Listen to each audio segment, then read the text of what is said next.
Paulo, advogado tributarista aqui, e o tema do vídeo de hoje é: existe um prazo para a dívida caducar? E sim, o prazo legal para que uma dívida caduque, isto é, prescreva, é de 5 anos, conforme a legislação tributária. Existem dois tipos de prazo que se aplicam: o da decadência e o da prescrição. Decadência refere-se ao direito que a Fazenda Pública, seja federal, estadual ou municipal, tem de constituir o crédito tributário, ou seja, de formalizar a cobrança da dívida. O prazo de 5 anos para a decadência começa a contar de diferentes formas, dependendo do tipo de tributo. Em geral, se o tributo for de lançamento por homologação, ou seja, aquele em que o próprio contribuinte calcula e paga, tal como o imposto de renda, por exemplo, e não houver pagamento, a contagem inicia no primeiro dia do exercício seguinte àquele em que o lançamento poderia ter sido feito. Se o fisco não agir durante esse período, ele perde o direito de cobrar o tributo. Já a prescrição refere-se ao prazo de 5 anos que a Fazenda Pública tem para ajuizar a ação de cobrança, a chamada execução fiscal, depois que o crédito tributário já foi definitivamente constituído.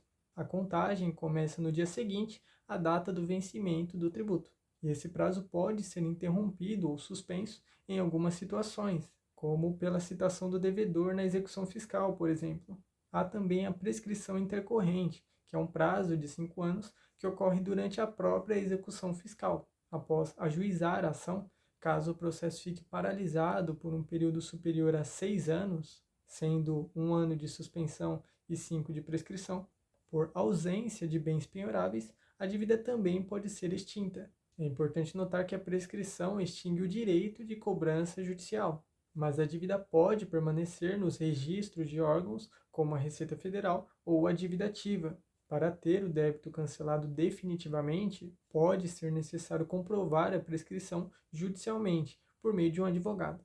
Se esse vídeo for útil para você, compartilhe com alguém que também precisa conhecer sobre esse assunto e estar atento a esses prazos de vencimento de tributos, para que acabe não incorrendo em erro de, às vezes, pagar por um tributo que já esteja prescrito ou cujo prazo decadencial já tenha sido alcançado perante a legislação.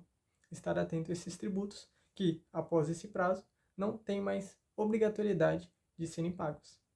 E caso você queira estar por dentro das principais notícias que envolvem o direito tributário em âmbito nacional, você pode estar me seguindo no Instagram, que eu disponibilizei aqui no perfil. Lá naquela rede eu posto nos stories diariamente as principais notícias que envolvem a matéria dos tributos, alterações legislativas, questões sobre isenções, imunidades, qualquer assunto ou tema de lei que vise alterar o ordenamento jurídico tributário. Você que me acompanha terá acesso a essas informações lá em primeira mão e não será surpreendido por qualquer alteração nesse sentido. E caso você queira conhecer mais sobre a regularização de débitos tributários, você pode estar adquirindo o meu e-book, cujo link eu também disponibilizei aqui no perfil. E naquele livro eu trato de diversas estratégias aptas a ajudarem você, contribuinte, pessoa física ou jurídica, a alcançar a plena regularidade com qualquer imposto, seja o imposto na esfera municipal, estadual ou federal. Aquelas dicas e orientações que eu elenco ali naquele livro vão te ajudar a alcançar a regularização com vantagens e benefícios únicos, para que você esteja em dia com as suas questões fiscais e totalmente tranquilo quanto às questões tributárias. Até breve.